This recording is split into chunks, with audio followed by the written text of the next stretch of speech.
بسم اللہ الرحمن الرحیم الحمد للہ المعروف من غیر رؤیت والخالق من غیر رویت الذی لم یزل قائما دائما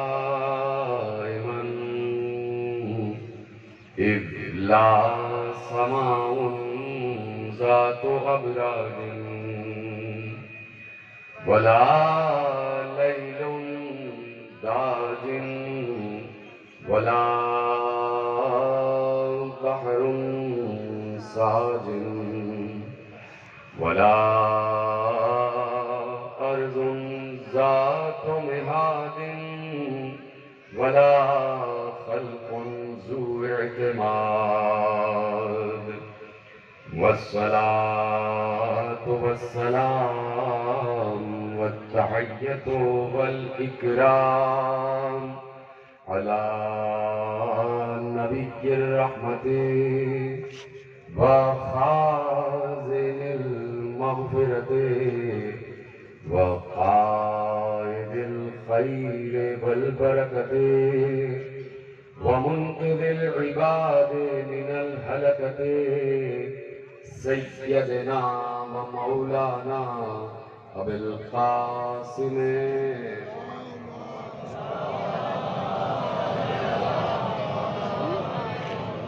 وأهل بيته الطيبين الطاهرين المعصومين المظلومين المنتخبين المنتجبين الذين أذهب الله عنهم الرجس وطهرهم تطهيرا.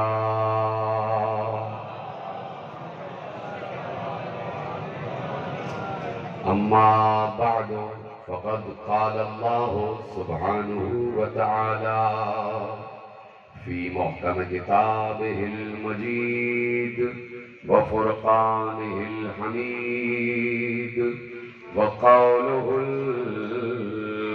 الحق بسم الله الرحمن الرحيم يعرفون نعمة الله ثم ينكرونها وأكثرهم الكافرون. صلوات پڑھیں محمد.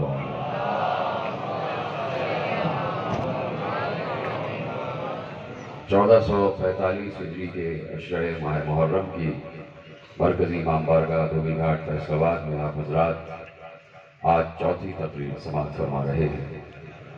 موضوع گفتگو ہے وسائل معرفت، اور وسائل معرفت یقیناً بہت ضروری ہیں. جو انسان جتنا ایمان کے درجوں میں آگے بڑھنا چاہتا ہے اس کے لیے ضروری ہے کہ وہ معرفت میں اتنا ہی آگے بڑھے. جو جتنا معرفت میں آگے بڑھے گا اس کے ایمان کے درجوں میں اتنا ہی اضافہ ہوتا جائے گا. اب میں یہ جملہ عرض کر چکا تو اس جملے کی روشنی میں آپ اندازہ لگائیے کہ جو ایمان کے 10ویں درجے پر آ جائے اس کی معرفت کیا ہوگی. جو ایمان کے 10ویں درجے پر ہو تو اس کی معرفت کیا ہوگی. اور یہ درجات ایمانی بوسائل معرفت ہے اور بوسیلہ معرفت ہے. اور معرفت بقدر عقل ہے. جس کی جتنی عقل بڑھے گی اس کی اتنی ہی معرفت بڑھتی جائے گی. اپنے چاروں طرف کے مناظر پر غور کرنا معرفت میں اضافے کا سبب ہے. اپنے علم میں اضافہ کرنا معرفت میں اضافے کا سبب ہے. اپنی تعلیم میں اضافہ کرنا معرفت میں اضافے کا سبب ہے. اپنے مشاہدے میں اضافہ کرنا معرفت میں اضافے کا سبب ہے. اپنے ادب میں اضافہ کرنا معرفت میں اضافے کا سبب ہے. یہ سب اسباب معرفت ہیں، یہ سب وسائل معرفت ہیں. لیکن معرفت کا سب سے بڑا اور اعلیٰ عنصر کہ جو تاریخ امامت میں بتایا گیا ہے، اس میں امام موسی کاظم علیہ السلام کے دور میں ایک شخص ہے کہ جو بہت متقی ہے، بہت پرہیزگار ہے۔ اب میں گفتگو شروع کر رہا ہوں اور بتا رہا ہوں کہ اصل معرفت کسے کہا جاتا ہے، کہ اس دور میں ایک شخص ہے، متقی ہے، پرہیزگار ہے، نمازی ہے، روزہ دار ہے، حج گزار ہے، امر بالمعروف بھی کرتا ہے، نہی عن المنکر بھی کرتا ہے، اور جب وقت پڑتا ہے تو دربار میں سب کے سامنے خلیفہ کو ٹوک بھی دیتا ہے، اس کی غلطی پر اس کو ٹوک بھی دیتا ہے۔ یہ ساری چیزیں اس کے اندر ہیں، وہ متقی بھی ہے، پرہیزگار بھی ہے۔ ایسے میں کسی مسجد میں اس کی ملاقات میرے ساتھ میں امام سے ہو گئی، ساتھ میں امام کا تعارف ہوا، اور امام نے کہا ہاں ہاں ہم نے تمہارے بارے میں سنا ہے، تم بڑے متقی ہو، بڑے پرہیزگار ہو، بڑے نمازی ہو، بڑے روزہ دار ہو، امر بالمعروف بھی کرتے ہو، نہی عن المنکر بھی کرتے ہو، اور بادشاہ کو برسر دربار ٹوک بھی دیتے ہو، تمہارے پاس علم بھی ہے، سب کچھ ہے، لیکن اس کے باوجود تمہارے پاس معرفت نہیں ہے، تمہارے پاس معرفت نہیں ہے۔ یعنی ان تمام چیزوں کے ہونے کے باوجود معرفت ایک اور کوئی شے ہے، ایک اور کوئی جذبہ ہے، ایک اور کوئی احساس ہے، ایک اور کوئی عنصر ہے کہ جو کسی اور طریقے سے حاصل ہوتا ہے، اور معرفت کسی اور چیز کا نام ہے۔ ایک بار وہ ٹھٹک گئے اور انہوں نے امام سے پوچھا کہ معرفت کیا ہے؟ مل معرفہ، معرفت کیا ہے؟ امام نے کہا اطلب الحدیث، جاؤ علم حدیث حاصل کرو، علم حدیث حاصل کرو۔ انہوں نے پوچھا عن کس سے حاصل کروں؟ امام نے ارشاد فرمایا عن فقہاء مدینہ، جاؤ مدینے کے فقہاء سے علم حدیث حاصل کرو۔ وہ امام کے کہنے پر مدینے کے فقیہوں سے علم دین حاصل کرنے لگے۔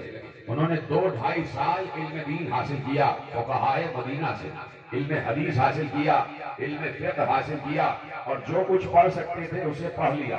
اس کے بعد بہت عرصے بعد ان کی دوبارہ امام سے ملاقات ہوئی، امام سے کہا کہ میں نے علم حدیث حاصل کر لیا ہے، علم فقہ فقہاء مدینہ سے حاصل کر لیا ہے، اب آپ بتائیے کیا کروں، اب کیسے معرفت حاصل کروں؟ امام نے کہا سناؤ، جو کچھ تم نے حاصل کیا ہے مجھے سناؤ، جو کچھ حاصل کیا ہے مجھے سناؤ۔ انہوں نے اتنے عرصے میں جو کچھ حاصل کیا تھا، جو کچھ پڑھا تھا، جو کچھ بھی علم حاصل کیا تھا، وہ سارا کا سارا امام کو بیان کرتے گئے کرتے گئے کرتے گئے۔ جب سب کچھ بیان کر چکے، امام نے کہا کچھ رہ تو نہیں گیا؟ کہا نہیں، سب بیان کر دیا۔ امام نے کہا یہ سب صحیح ہے، مگر پھر بھی تمہارے پاس ابھی معرفت نہیں ہے۔ یہ سب صحیح ہے لیکن ابھی تمہارے پاس معرفت نہیں ہے۔ اب وہ کہتے ہیں، یہ کہہ کے امام آگے بڑھ گئے، امام آگے بڑھ گئے۔ پھر اس نے پوچھا کہ میں کہاں سے معرفت حاصل کروں؟ جاؤ اطلب المعرفہ، عارف المعرفہ، جاؤ معرفت کی عرفان حاصل کرو، معرفت کا عرفان حاصل کرو، معرفت کی معرفت حاصل کرو۔ یہ کہہ کہ امام آگے بڑھ گئے۔ اب یہ کہتے ہیں کہ مجھے اپنے دین کے بارے میں پریشانی لاحق ہو گئی کہ میں ایمان کے کس درجے پر کھڑا ہوا ہوں، میرا دین کہاں پر ہے، میرا علم کہاں پر ہے، آیا میں نے کچھ حاصل کیا بھی ہے یا نہیں ہے، یا جو کچھ بھی حاصل کیا ہے وہ سب صرف نظر ہو رہا ہے۔ اپنے بارے میں سوچ رہے تھے کہ دوسرے ہی دن امام سے دوبارہ ملاقات ہوئی۔ اب یہ آگے بڑھے، انہوں نے امام کو سلام کیا، امام نے جواب سلام دیا۔ ایک بار انہوں نے پوچھا کہ انی، کہنے لگے امام سے، کہنے لگے انی احتج الیک بین یدی اللہ، میں اللہ سے آپ کی شکایت کروں گا۔ کہا کیوں؟ کہا کہ اب آپ بتائیں مجھے کہ معرفت کیا ہے۔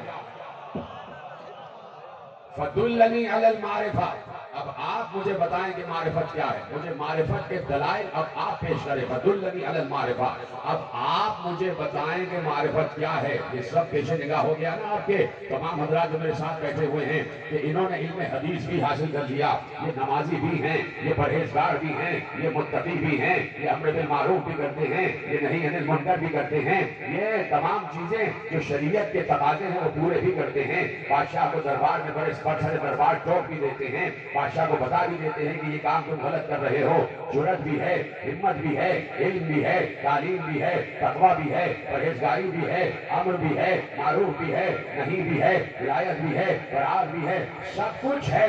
لیکن امام سے پوچھ رہے ہیں فَدُلَّنِي عَلَى الْمَعْرِفَةِ، اب آپ بتائیے کہ معرفت کیا ہے۔ جیسے ہی انہوں نے امام سے یہ پوچھا کہ اب آپ بتائیے معرفت کیا ہے، تو امام نے ذکر علی شروع کر دیا۔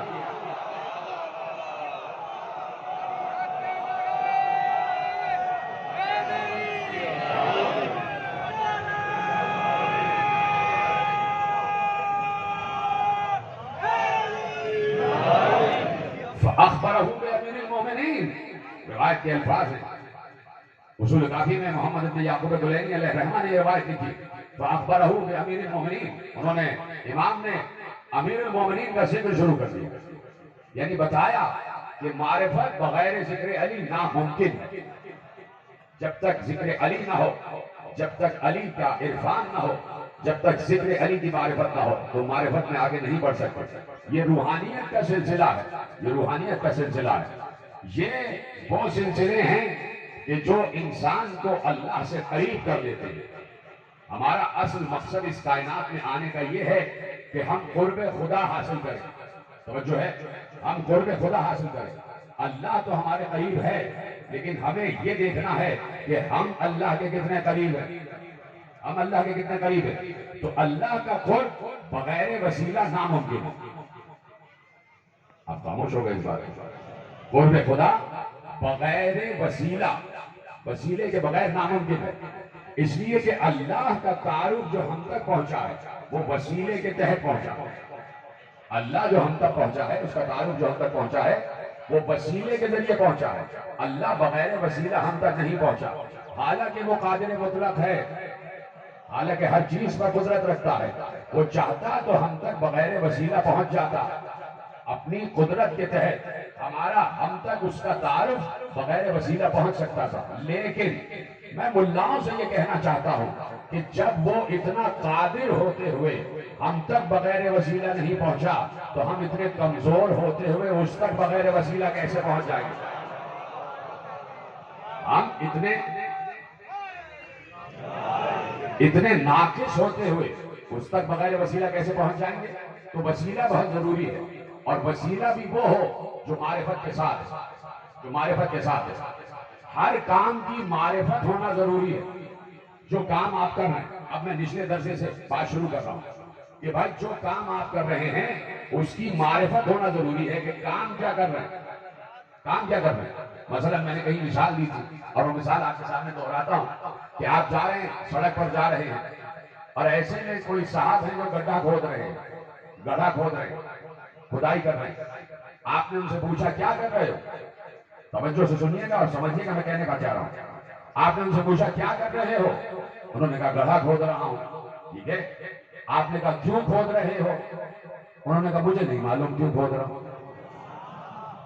تو جو ہے سب سن رہے ہیں میرے ساتھ، یعنی اس کام کی معرفت نہیں ہے کہ جو کام کر رہے ہیں، اس کام کی معرفت نہیں ہے جو کام کر رہے ہیں۔ اب میں نے نچلے سطح کی مثال دی، اب میں ذرا بلند سطح کی مثال دیتا ہوں۔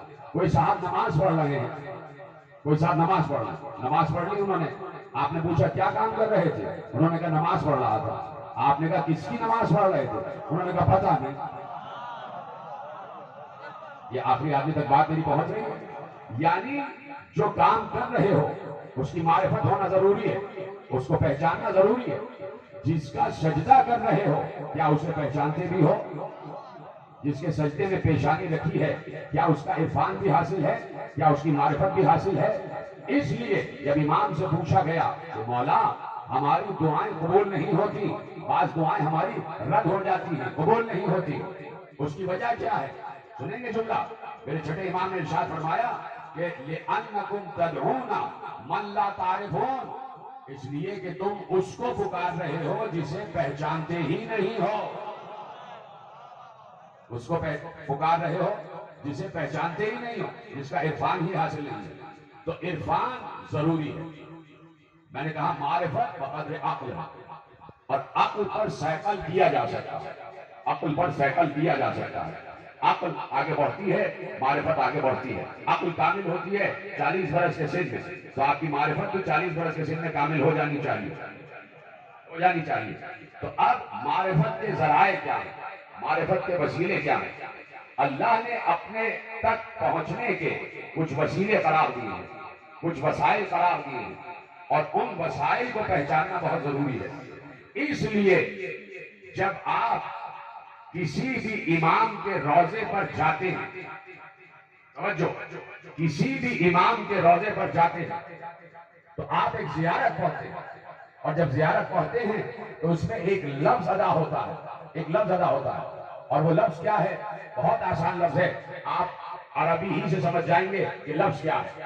بہت آسان لفظ ہے، اور جو حضرات زیارت پر جا چکے ہیں اور زیارتیں پڑھی ہیں انہوں نے، اور وہ اس لفظ تک بآسانی پہنچ جائیں گے کہ آپ امام کی طرف، ذریع کی طرف رخ کر کے مخاطب ہوتے ہیں. جہاں بہت سارے جملے امام کی شان میں بولتے ہیں، وہیں ایک جملہ ایک اور ہے، اور وہ ہر امام کے لیے بولا جاتا ہے کہ میں گواہی دیتا ہوں. کیا گواہی دیتا ہوں؟ انتم باب اللہ، آپ اللہ تک پہنچنے کا دروازہ ہیں.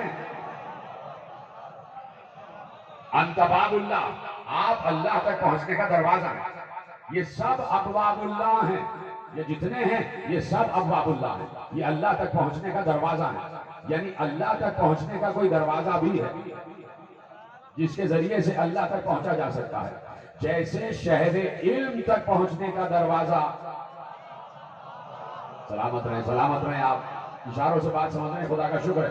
جیسے شہر علم تک پہنچنے کا دروازہ علی ہے، ویسے ہر دروازہ جو آل محمد سے متصل ہے وہ اللہ تک پہنچاتا ہے، اللہ سے قریب کرتا ہے، وہ اللہ سے قریب کرتا ہے.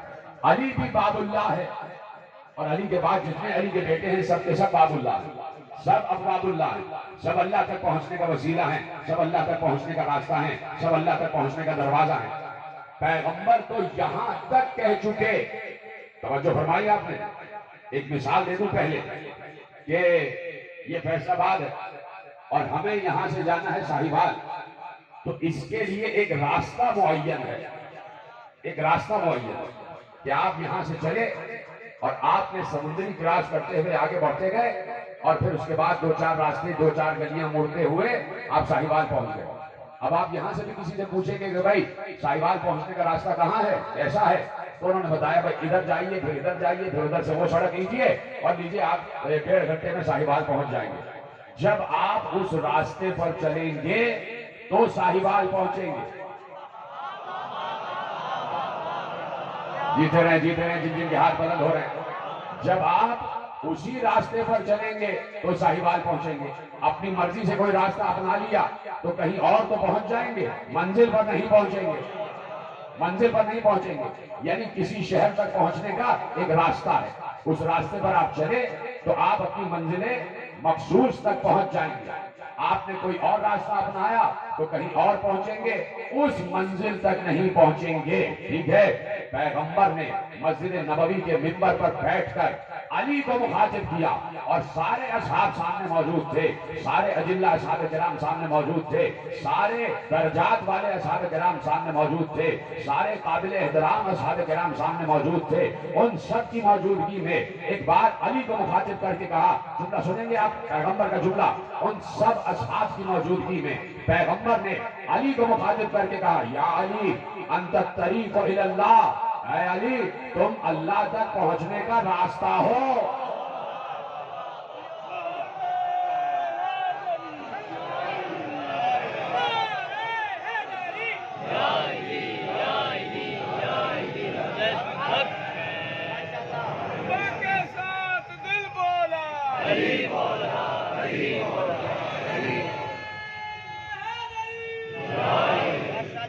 انت الطریق الی اللہ، تم اللہ تک پہنچنے کا راستہ.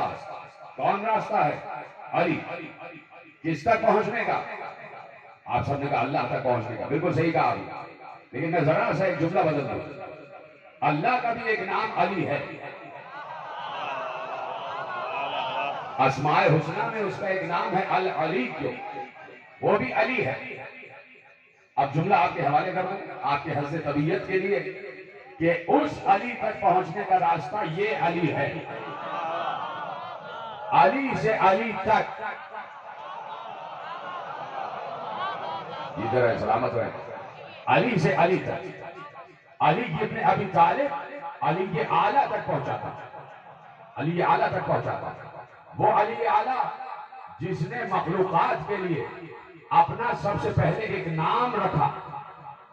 مخلوقات کے لیے اللہ تنہا تھا اور وہ اپنی تنہائی سے گھبرانے والا نہیں تھا، وہ اپنی تنہائی سے پریشان ہونے والا نہیں تھا. اسے اپنی تنہائی بانٹنے کے لیے کسی اور کی ضرورت نہیں تھی، وہ گھبرانے والا نہیں تھا. وہ اپنی تنہائی میں خود کافی تھا، اپنی تنہائی میں خود اپنے لیے کافی تھا. اسے کوئی دوسری کی ضرورت نہیں تھی کہ تنہائی سے گھبرا رہا ہو اور اس نے کہا کہ بھائی کسی کو خلق کر دوں تاکہ میری تنہائی کا ساتھی ہو جائے. نہیں، اس نے اگر کسی کو خلق کیا تو اپنی معرفت کے لیے خلق کیا. بڑی آسانی سنا آپ نے جملہ. بچپن سے آپ یہ حدیث قدسی سماعت فرما رہے ہیں کہ کنت کنزا مخفیا فاحببت لک نورت فخلقتک یا محمد. میں چھپا ہوا خزانہ تھا، میں نے چاہا کہ میں پہچانا جاؤں تو اے محمد میں نے تم کو خلق کیا. یعنی اپنی معرفت کے لیے ایک مخلوق خلق کر دی. جب کوئی بھی نہیں ہے، جب اول مخلوق بھی نہیں ہے اور صرف اللہ اکیلا ہے، تنہا ہے، اس وقت اس کا نام اللہ بھی نہیں تھا. اس وقت اس کا کوئی نام نہیں تھا، کوئی نام نہیں تھا اور اس کو کسی نام کی ضرورت بھی نہیں تھی. اس لیے کہ نام کی ضرورت اس وقت پڑتی ہے کہ جب کوئی پکارنے والا ہو. اس کو کوئی پکارنے والا ہی نہیں تھا تو اس کا کوئی نام بھی نہیں تھا. جب اس نے معصوم ارشاد فرماتے ہیں کہ جب اس نے مخلوق کے خلق کرنے کا ارادہ کیا، جب اس نے مخلوق کے خلق کرنے کا ارادہ کیا تو اس کے علم میں یہ بات تھی کہ یہ مخلوق پریشان بھی ہوگی، یہ مخلوق گھبراہٹ کا شکار بھی ہوگی، یہ مخلوق مشکل میں گرفتار بھی ہوگی اور اسے اپنی مشکل کشائی کے لیے کوئی مشکل کشا چاہیے ہوگا. اسے اپنی مشکل کو رد کرنے کے لیے کوئی حاجت روا چاہیے ہوگا، کوئی ایسا چاہیے ہوگا جسے یہ پکارے اور وہ مدد کے لیے آ جائے. تو اللہ نے مخلوق کی مشکلات کو رد کرنے کے لیے اپنا جو سب سے پہلا نام رکھا وہ تھا علی العظیم. وہ تھا علی العظیم. سب سے پہلا جو اس نے اپنا نام رکھا وہ تھا علی العظیم. یعنی وہ چاہتا ہے کہ مشکل میں اسے یا علی کہہ کے پکارا جائے. بڑی آسانی سنا آپ نے جملہ میرے عزیزوں. وہ چاہتا ہے کہ مشکل میں اسے ہی پکارا جائے اور جب پکارا جائے تو یا علی کہہ کے پکارا جائے، یا علی کہہ کے پکارا جائے. اسی لیے جب ہم ایک دوسرے سے ملتے ہیں تو ہاتھ ملاتے وقت یا علی مدد کہتے ہیں کہ اللہ کو یاد کر رہے ہوتے، اسے یاد کر رہے ہوتے. تو بھائی وہ چاہتا یہ ہے کہ اسے پکارا جائے. تو بات یہ ہے کہ ہم اپنی مشکل میں پکارتے اسے ہی ہیں. سلامت رہیں، سلامت رہیں. پکارتے اسے ہی ہیں، اپنی مشکل میں اسے ہی پکارتے ہیں.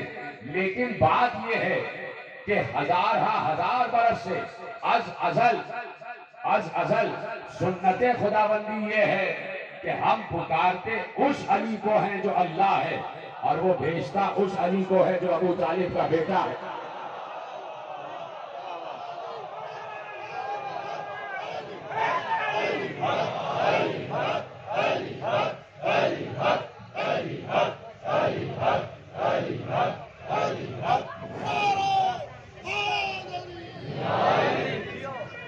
محمد صلوات پڑھے محمد و آل محمد.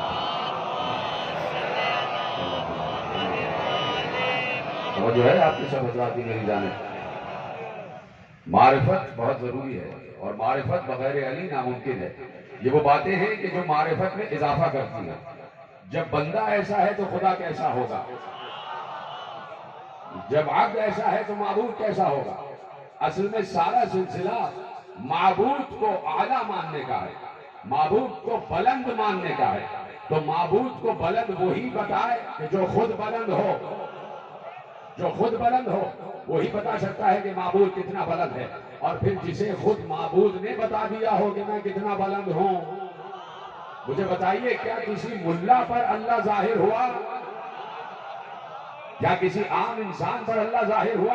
اگر ظاہر ہوا تو محمد پر ظاہر ہوا، اگر ظاہر ہوا تو مصطفیٰ پر ظاہر ہوا، اور پھر مصطفیٰ پر ظاہر ہو کر اس نے اپنی تمام صفات کا آئینہ مصطفیٰ کو بنایا، تمام صفات کا آئینہ مصطفیٰ کو بنایا، تاکہ مصطفیٰ کو بتائے نہیں بلکہ سمجھا دے کہ میں اگر خالق ہوں تو کیسا ہوں، اگر رازق ہوں تو کیسا ہوں، اگر رحیم ہوں تو کیسا ہوں، اگر رحمان ہوں تو کیسا ہوں۔ اس نے مصطفیٰ کو اپنی صفات بتائی نہیں، صفات تو ہمیں بھی بتائی ہوئی ہے، صفات تو ہمیں بھی معلوم ہے اس کی، تو جیسے ہمیں معلوم ہے تو کیا مصطفیٰ بھی ویسے ہی اللہ کو جانتا ہے؟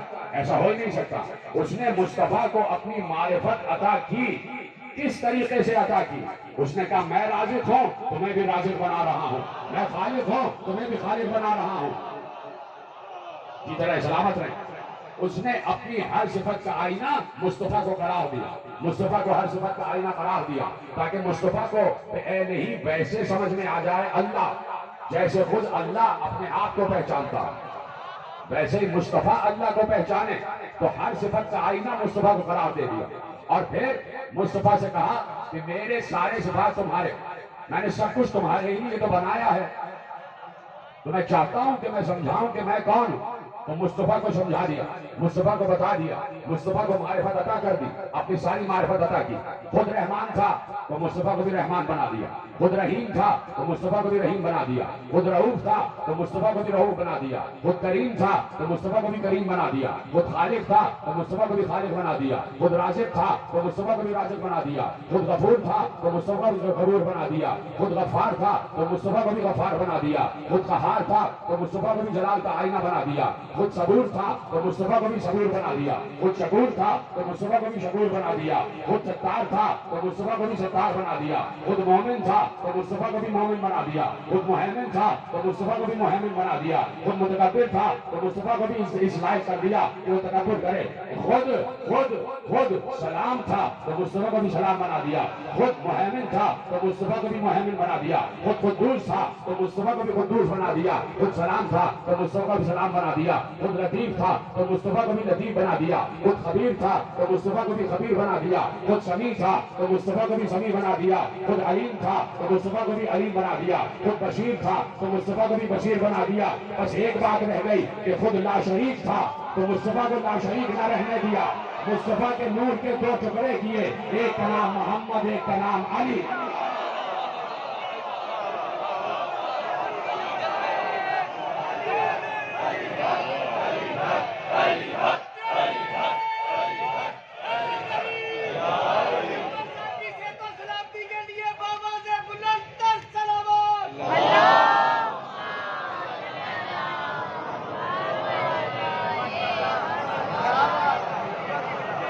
اور پھر دوسرا ٹکڑا جو خلق ہوا، دوسرا ٹکڑا جو صادر ہوا، اسے علی کا نام دیا، بتایا یہ علی سمجھائے گا کہ علی اعلیٰ کون ہے، اور پھر اس علی کو اتنے مرتبے عطا کر دیے محمد کے ذریعے سے۔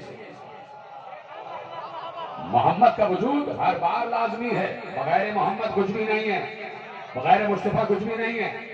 محمد کے ذریعے سے اس علی کو وہ مراتب عطا کیے، اس علی کے ان مراتب کا اعلان کیا کہ جن مراتب تک کوئی نہ پہنچ سکا، جن مراتب تک کوئی نہ پہنچ سکا۔ توجہ ہے آپ کی؟ میں نے روکی ہے بات اس لیے کہ مجھے ایک روایت یاد آ گئی۔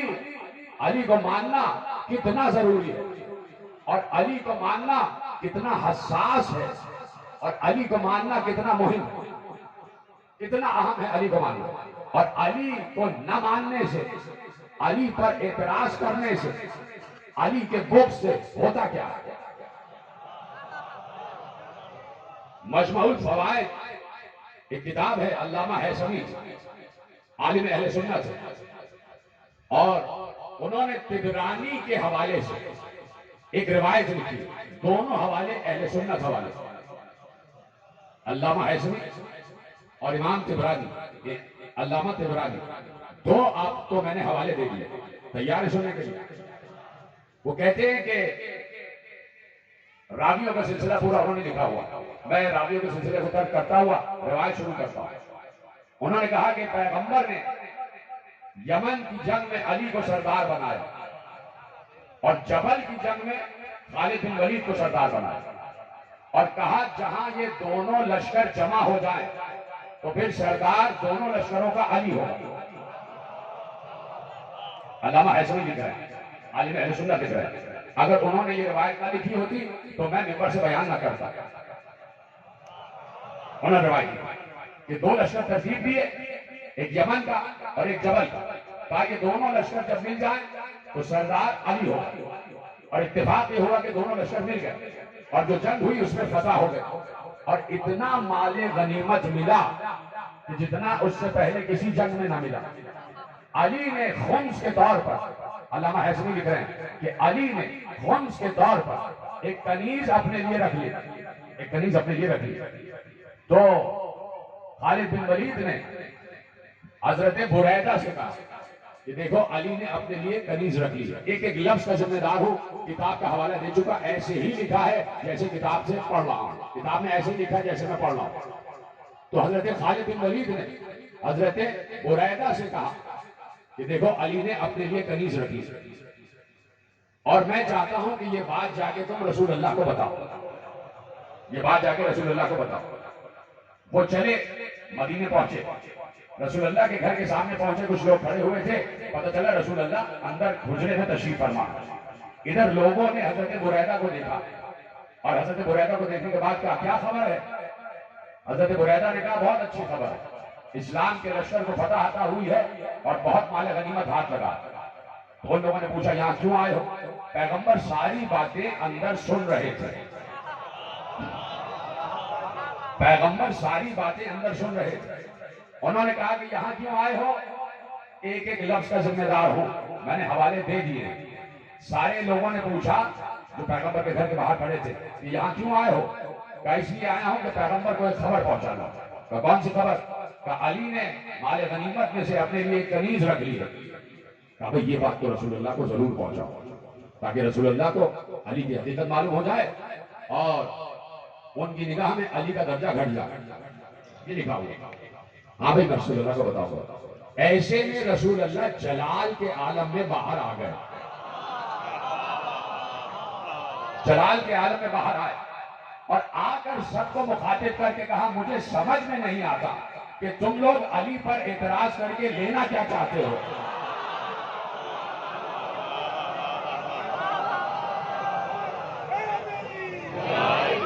تم لوگ علی پر اعتراض کر کے لینا کیا چاہتے ہو؟ سنو اے بریدہ جا کے بتا دو کہ علی کا اس مال غنیمت میں اس کنیز سے کہیں زیادہ حصہ ہے، علی کا اس مال غنیمت میں اس کنیز سے کہیں زیادہ حصہ ہے۔ کہا کیوں؟ کہا انہو ولی من بعدی ولیکم من بعدی، اس لیے کہ علی میرے بعد تمہارا ولی ہے، میرے بعد تمہارا ولی ہے۔ اب سنیں گے جس جملے کے میں نے زحمت دی ہے۔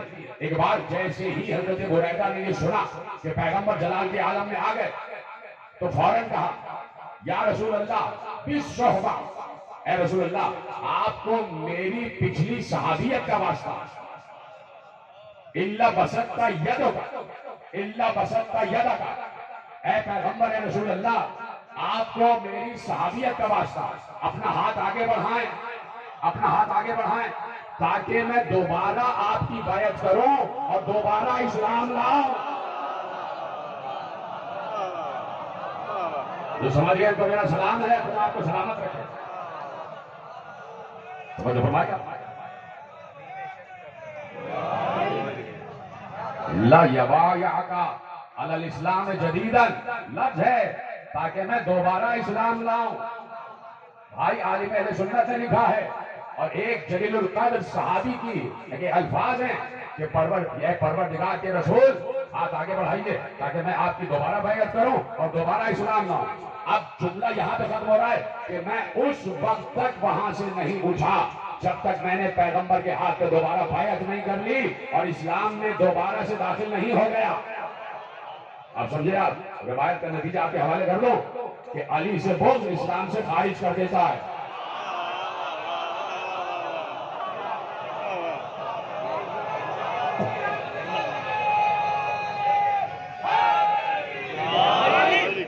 کیوں ایسا کیوں ہے؟ یہ علی کا مرتبہ ایسا کیوں ہے؟ کیوں اتنا مرتبہ علی کو ملا؟ اس لیے کہ خود پیغمبر نے کہہ دیا تھا، اللہ پیغمبر سے کہلوا رہا ہے اور پیغمبر ارشاد فرما رہے ہیں الحق مع علی وعلی مع الحق، حق علی کے ساتھ ہے اور علی حق کے ساتھ ہے۔ اس میں پوری تقریر میں کر چکا 2 سال پہلے، حق علی کے ساتھ ہے اور علی حق کے ساتھ ہے، وہ چیز نہیں دہرا رہا۔ آج ایک نیا زاویہ آپ کے حوالے کر رہا ہوں، نئی روایت تو نہیں، روایت تو پرانی ہے، ایک نیا زاویہ آپ کے حوالے کر رہا ہوں۔ علی حق ہے اور علی حق کے ساتھ ہے اور حق علی کے ساتھ ہے، الحق مع علی وعلی مع الحق، حق علی کے ساتھ ہے اور علی حق کے ساتھ ہے۔ یہ پیغمبر کی حدیث ہے اور متفق علیہ حدیث ہے، سب نے اس حدیث کو لکھا، حق علی کے ساتھ علی حق کے ساتھ۔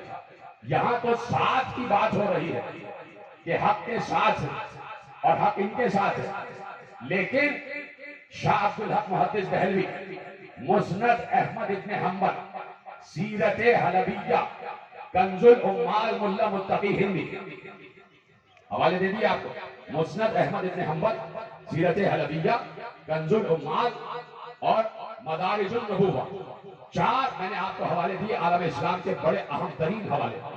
اور اب جب میں روایت پڑھوں گا تو آپ کہیں گے تو ہم نے سنی بھی روایت، خوش ہو جائیں گے آپ کے چہروں پہ بلائی مسکراہٹ آ جائے گی۔ روایت یہ ہے کہ فتح مکہ ہے، دوش رسول ہے، قدم علی، سلامت رہے ایسے ہی اسی طرح میرے ساتھ بات کرتے ہیں۔ فتح مکہ ہے، دوش رسول ہے اور قدم ہائے علی، علی دوش رسول پر بلند ہے، وہ شکنی کا معاملہ ہے، وہ شکنی کا معاملہ ہے۔ ابھی تو حدیث یہ تھی نا کہ حق علی کے ساتھ ہے اور علی حق کے ساتھ ہے، اب ایک اور حدیث آنے والی ہے، ایک اور حدیث آنے والی ہے۔ پیغمبر نے ایک بار سر اٹھا کر کہا یا علی کتنی بلندی پر ہو، یاد آ گئی آپ کو روایت، یا علی کتنی بلندی پر ہو، علی نے کہا اتنی بلندی پر ہوں کہ ہاتھ بڑھاؤں تو عرش اعظم تک ہاتھ پہنچ جائے، ہاتھ بڑھاؤں تو عرش اعظم تک ہاتھ پہنچ جائے۔ کیا حدیث ہے؟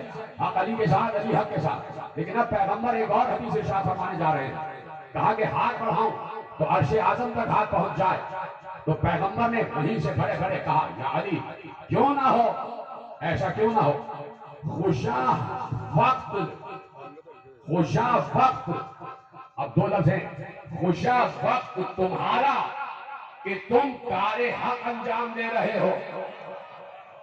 جملہ محفوظ کیا، اب دوسرا جملہ دینے جا رہا ہوں، اس جملے کو سمجھیے گا کہ پیغمبر کی پہلی حدیث کیا آئی الحق مع علی وعلی مع الحق، اب پیغمبر دوسری حدیث دینے جا رہے ہیں۔ ابھی تو کہا تھا حق ساتھ ہے اور علی ساتھ ہے حق کے، لیکن اب کیا کہہ رہے ہیں، خوشا وقت تمہارا کہ تم حق کا کام انجام دے رہے ہو اور خوشا حال میرا کہ میں حق کا وزن اٹھائے ہوئے ہوں۔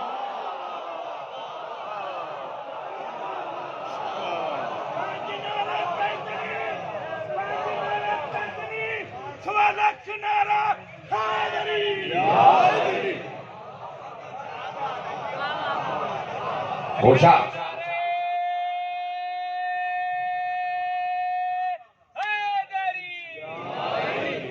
خوشا وقت تمہارا کہ تم کار حق انجام دے رہے ہو اور خوشا حال میرا کہ میں بار حق اٹھائے ہوئے ہوں۔ کس کو اٹھائے ہوئے ہیں؟ منہ سے تو بولو نا، اس میں عزم ہے، کس کا وزن اٹھائے ہوئے ہیں؟ پیغمبر کس کو اٹھائے ہوئے ہیں؟ علی کو، اور پیغمبر کہہ رہے ہیں میں حق کا وزن اٹھائے ہوئے ہوں۔ تو اب پیغمبر نے تو بات اور آگے کی کر دی، اب تک تو کہہ رہے تھے حق علی کے ساتھ ہے، اب کہا حق ہے ہی علی۔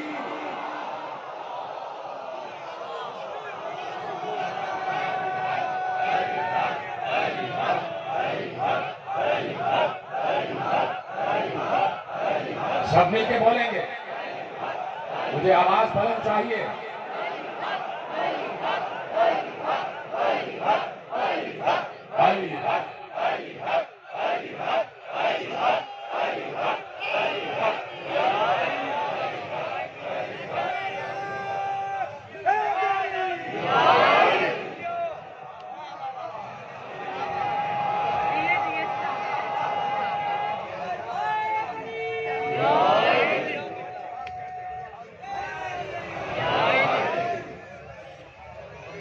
توجہ فرما لیا آپ نے کہ علی